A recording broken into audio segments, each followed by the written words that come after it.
Hello student, आज हम John Stuart Mill के विषय में आपको विस्तार से जानकारी देंगे।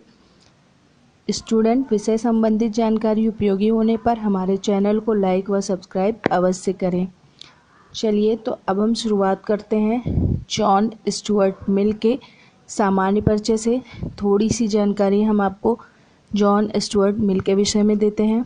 स्टूडेंट, जॉन स्टुअर्ट मिल का जन्म 20 मई 1806 को लंदन में हुआ। इनके पिता जेम्स मिल प्रसिद्ध विद्वान जर्मी बेंथम के प्रमुख अनुयायी थे। जेम्स मिल अपने पुत्र को उपयोगितावाद का कर्मठ समर्थक और व्याख्याकार बनाना चाहते थे और इस उद्देश्य से उन्होंने जे.एस. मिल को बड़े नियोजित ढंग से शिक्षित किया। जॉन का प्रारंभिक काल मात्र अध्ययन के वातावरण में गुजरा और वो वास्तविक संसार से अपरिचित ही रहा। 1820 से 1821 तक उसे अध्ययन हेतु फ्रांस भेजा गया, जहां उसने प्राकृतिक विज्ञान और उच्च गणित के अलावा फ्रांसीसी भाषा, फ्रांसीसी साहित्य और फ्रांसीसी राजनीतिक जीवन का अध्ययन किया। यहाँ उसे पिता के कठोर अनुशासन से मुक्त होकर पर्यटन का शौक भी लगा और उसे प्राकृतिक सौंदर्य से लगाव हो गया। पिता के निर्देश के अनुसार उसने जॉन ऑस्टिन जैसे विधि शास्त्री से कानून का ज्ञान प्राप्त किया। उसने अपने पिता के अधीन इंडिया हाउस में एक क्लर्क की नौकरी प्रारंभ की। अपनी प्रतिभा और मेहनत के आधार पर उसकी पद की उन्नति हुई और 1856 में वो इंडिया ऑफिस का अध्यक्ष बना। लेकिन 1858 ईस्वी में ईस्ट इंडिया कंपनी का अंत हो गया और जॉन को भी पद से मुक्त कर दिया गया। 1865 में जॉन संसद के निम्न सदन कॉमन सभा के लिए निर्वाचित हुआ, पर वह आगामी चुनाव में हार गया। जॉन ने संसद में राष्ट्रीय समस्याओं को उठाया और उनके हल के लिए बुद्धिसंगत उपाय भी सुझाए, लेकिन उसने दलीय अनुशासन की उपेक्षा की और अपने निर्वाचन क्षेत्र की जनता की भावनाओं की भी उपेक्षा की। इन्हीं कारणों से वह लोकप्रिय जननेता नहीं बन सका। मिल के राजनीतिक चिंतन के विकास को प्रभावित करने वाली कुछ प्रमुख घटनाएं हैं। उसने 16 वर्ष की आयु में फ्रांसीसी विद्वान डोमांट की पुस्तक कानून के सिद्धांत का गंभीर अध्ययन किया, जिसमें बेंथम के नैतिकता और कानून संबंधी विचारों को संपादित किया गया था। इसे पढ़कर जॉन ने बेंथम के उपयोगितावादी के विचार के प्रसार का संकल्प किया। 20 वर्ष की आयु में जॉन ने बेंथम के ग्रंथ साक्ष्य की उत्पत्ति का संपादन किया। यह एक बहुत बड़ा कार्य था और उसने इस ग्रंथ के संपादन के लिए इतना कठोर श्रम किया कि वो बीमार हो गया। अपनी बीमारी के दौरान उसे अनुभव हुआ कि बेंथम का उपयोगितावाद मात्र बौद्धिक है और इसमें भावात्मक पक्ष की पूर्ण उपेक्षा की गई है। अब उसे वर्ड्सवर्थ की कविताओं तथा कॉलरिज की रचनाओं से भावात्मक आनंद की प्राप्ति हुई। इसी आधार पर उसने उपयोगितावाद को संशोधित करके उसे मानवीय रूप प्रदान किया। स्टूडेंट, जेम्स मिल के सामान्य परिचय के बाद अब मैं आपको उनकी कुछ प्रमुख रचनाओं के विषय में बताने जा रही हूँ, जिन्हें आप नोट कर लीजिए, याद कर लीजिएगा। आपकी परीक्षाओं में भी ये पूछे जाते हैं।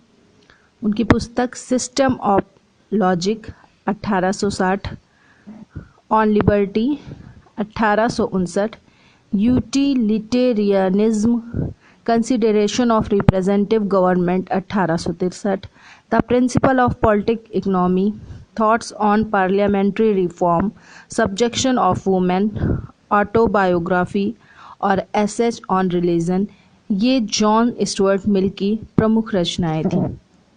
स्टूडेंट, अब एक बहुत ही महत्वपूर्ण बिंदु है कि जे.एस. मिल ने बेंथम के उपयोगितावाद का जो संशोधन किया वो क्या था। ये एक बहुत ही महत्वपूर्ण तथ्य है जिसमें से आपके प्रश्न भी बनते हैं। तो चलिए अब मैं आपको बताने जा रही हूँ जे.एस. मिल द्वारा उपयोगितावाद का संशोधन। Student, JS. मिल ने बेंथम के द्वारा प्रतिपादित उपयोगितावाद की रक्षा में उसका संशोधन किया है। मिल ने बेंथम के सिद्धांतों का जो रूपांतर या संशोधन किया है, हम दोनों के मतभेदों को आगे जो हम चर्चा करने जा रहे हैं उसके अंतर्गत देख सकते हैं। सबसे पहले बेंथम सुखों में केवल मात्रा का अंतर मानता था, गुण का नहीं। बेंथम के अनुसार सुख की मात्रा बराबर होने पर बिहारी मिठाई खाने में उतना ही सुख मिलता है जितना किसी को रामायण का पाठ करने में। बेंथम के इस विचार से मिल सहमत नहीं था। उसने कहा कि उच्च और निम्न स्तर के सुखों में भेद अवश्य रहता है। उसके अनुसार जीव के सुख से बुद्धि का सुख अधिक उच्च श्रेणी का है। जीव के सुख से बुद्धि का सुख अधिक उच्च श्रेणी का है। इस प्रकार शारीरिक सुख की अपेक्षा मानसिक सुख अधिक श्रेष्ठ होता है। मिल का कहना है कि जिन बातों से विद्वानों को सुख मिलता है वो निम्न स्तर वाले लोगों से मिलने वाले सुख से श्रेष्ठ है। इस प्रकार लोगों की रुचि, संस्कृति, सभ्यता, मानसिक और शारीरिक अवस्था के अनुसार सुखों का अंतर पाया जाएगा। दूसरी बात तो ये कि सुखों को नापने के लिए बेंथम और मिल की विधि अलग अलग है। सुखों के गुणों में अंतर मान लेने से बेंथम के सुखों की गणना करने की विधि निरर्थक हो जाती है, क्योंकि रसगुल्ला खाने से जीभ का स्वाद मिलता है वह निम्न कोटि का है, किंतु रामायण पढ़ने से मिलने वाला सुख उच्च कोटि का। इस प्रकार बेंथम के समस्त सुखमापक यंत्र को ही मिल निरर्थक कर देता है। सुखों को नापने के लिए मिल ने जो विधि बताई है वह बेंथम से सर्वथा विपरीत है। वो कहता है कि दो सुख देने वाली अनुभूतियों की तीव्रता का निर्णय वे ही लोग कर सकते हैं जिन्हें दोनों अनुभूतियों का ज्ञान हो। मिल विद्वानों के वचनों को ही प्रमाण मानता था। अब हम तीसरी जो महत्वपूर्ण बात है इन दोनों के उपयोगितावाद में, बेंथम का मानना है कि मनुष्य सदैव सुख और दुख की प्रेरणा से ही कार्य करता है। मिल कहता है कि हमारा उद्देश्य केवल सुख प्राप्त करना नहीं है, हमें उसी काम को करना चाहिए जो हमारी रुचि, सभ्यता, मानसिक स्तर और आत्मा के योग्य हो। इसी तरह भिन्न प्रकार के सुखों में गुणात्मक भेद करके मिल ने बेंथम के इस सिद्धांत को त्याग दिया कि मनुष्य सदैव सुख और दुख रूपी दो संप्रभुताओं के अधीन रहता है। चौथी बात कि बेंथम का उपयोगितावाद का सिद्धांत राजनीतिक था, क्योंकि उसके अनुसार अधिकतम व्यक्तियों को अधिकतम सुख के आधार पर ही राज्य को कानून बनाना चाहिए। इसके ठीक विपरीत मिल का कहना है कि कानून बनाने वाले के लिए उपयोगिता सिद्धांत एक पथ प्रदर्शन करने वाला नैतिक सिद्धांत है। हर व्यक्ति को अपने आप निर्णय करना चाहिए कि उसके लिए क्या उचित और क्या अनुचित है। बेंथम का अधिकतम लोगों का अधिकतम सुख का राजनीतिक सिद्धांत मिल के द्वारा व्यक्तिगत नैतिकता का सिद्धांत बन गया। इस प्रकार बेंथम का लक्ष्य भौतिक सुख की प्राप्ति है तो मिल का लक्ष्य नैतिकता। पांचवी बात की बेंथम की तरह सामाजिक, राजनीतिक, धार्मिक और नैतिक मान्यताएं मिल को मान्य नहीं है। वह मानसिक, आत्मिक और आध्यात्मिक मान्यताओं पर बल देता है। अंत में कहेंगे कि बेंथम गुप्त मतदान प्रणाली का कट्टर समर्थक था तो मिल उग्र विरोधी। मिल ने स्त्रियों के मताधिकार का समर्थन किया तो बेंथम ने इस विषय में कुछ नहीं लिखा। अब दोनों के जो संशोधन है उसके बाद हम निष्कर्ष पर पहुंचते हैं कि मिल ने उपयोगितावाद की रक्षा के नाम पर बेंथम के समूचे सिद्धांत का ही परित्याग कर दिया और उसकी मौलिक मान्यताओं को ही बदल दिया। उसने बेंथम की संकीर्ण विचारधाराओं को अधिक व्यापक और उदार बनाने के लिए उपयोगितावाद की नींव को ही खोखला बना दिया। स्टूडेंट, अब मैं आपको जेम्स मिल के जो लोकतंत्र या प्रतिनिधि शासन पर विचार थे उसके विषय में थोड़ा सा बताना चाहूँगी। स्टूडेंट, मिल को आधुनिक युग का ऐसा सबसे विचारक माना जाता है जिसने लोकतंत्र को सिद्धांत व व्यवहार दोनों ही दृष्टियों से सर्वश्रेष्ठ शासन घोषित किया है। मिल ने लोकतंत्र और विशेषकर प्रतिनिधि शासन के बारे में अपने विचार अपने प्रसिद्ध ग्रंथ कंसिडरेशन ऑफ रिप्रेजेंटेटिव गवर्नमेंट के में प्रकट किए हैं। मिल की राय में लोकतंत्र शासन का सर्वोत्तम रूप प्रत्यक्ष लोकतंत्र होता है जिसमें प्रभुत्व का सीधा प्रयोग समस्त नागरिकों द्वारा किया जाता है, लेकिन आधुनिक काल में बड़े आकार, जटिल सामाजिक रचना और बड़ी जनसंख्या वाले राज्यों में प्रत्यक्ष लोकतंत्र को लागू नहीं किया जा सकता। मिल लोकतंत्र के एक अन्य रूप प्रतिनिधित्व शासन अप्रत्यक्ष लोकतंत्र को ही सर्वोत्तम शासन का दर्जा देता है। तो हम पहले आपको बता दें प्रतिनिधि शासन का अर्थ क्या होता है।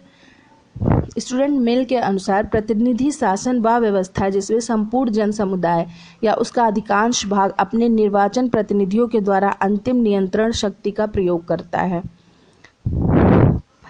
मिल के अनुसार प्रतिनिधित्व शासन के 3 तत्व हैं: संपूर्ण या अधिकांश लोगों का सहयोग, संपूर्ण या अधिकांश लोगों के हाथों में नियंत्रण शक्ति और प्रतिनिधियों का नियतकालिक चुनाव।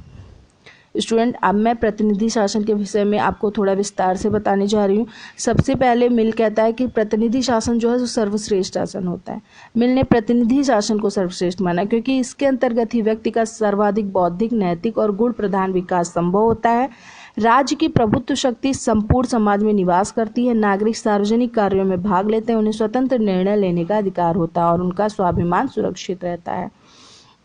स्टूडेंट, व्यक्ति स्वयं ही अपने हितों का रक्षक होता है। मिल का मत है कि राजतंत्र या कुलीन तंत्र में शासन चाहे कितने ही सद्गुणी योग्य या कुशल व्यक्तियों द्वारा किया जाए, लेकिन ये शासक अपनी समस्त योग्यताओं के बावजूद साधारण नागरिक या वर्गों के हितों को सही रूप में समझने में असमर्थ रहते हैं। उनके द्वारा लिए गए निर्णय उनके स्वयं के वर्गीय हितों तथा अनुभव से प्रभावित होते हैं। मिल के अनुसार प्रत्येक व्यक्ति ही अपने हितों को सर्वोत्तम प्रकार से जानता है। उसके हितों की रक्षा के लिए जरूरी है कि उसे शासन में भाग लेने का भी अधिकार हो, तभी उसके हितों की रक्षा हो सकती है।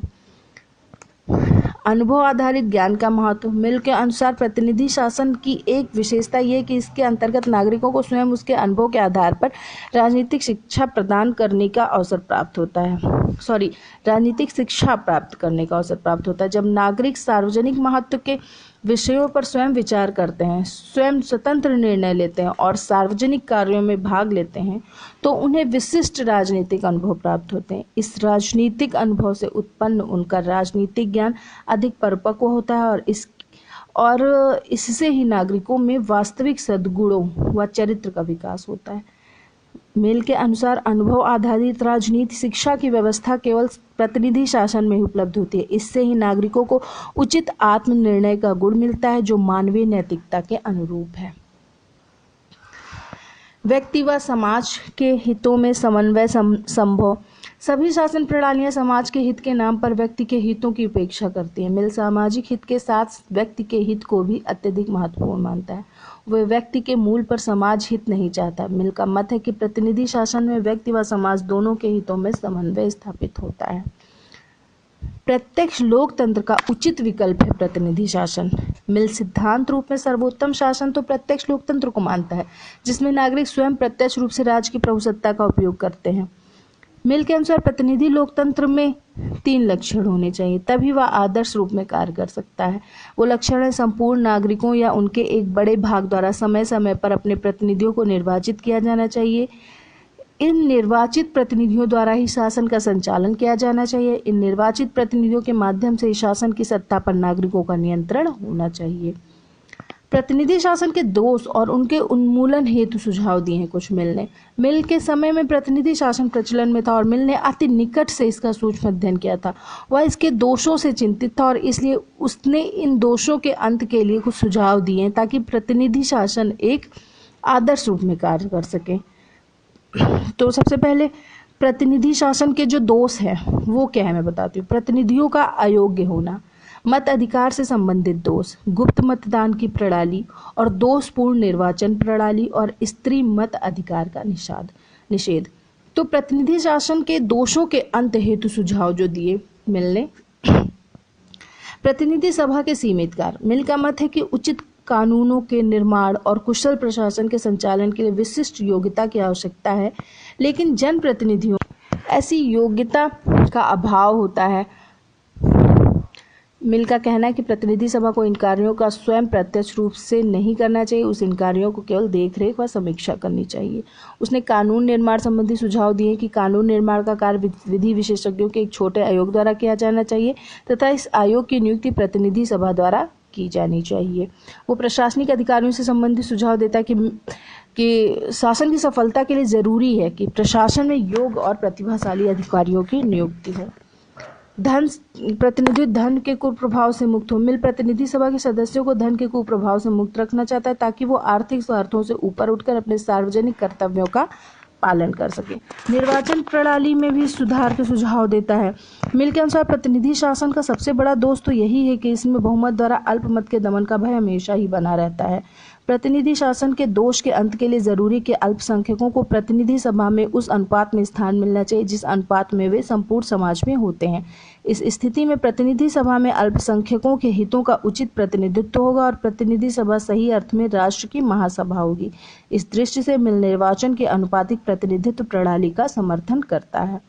खुले मतदान की प्रणाली का समर्थन। उसका मत है कि इस प्रणाली के कारण मतदाता अपने स्वार्थ के अनुसार मतदान करने के लिए दायित्व मानता है और उसका मत है कि मतदाता में इतना नैतिक साहस होना चाहिए कि वह धमकी अथवा रिश्वत का विरोध करते हुए अपने मतदान का खुले रूप में प्रयोग करे।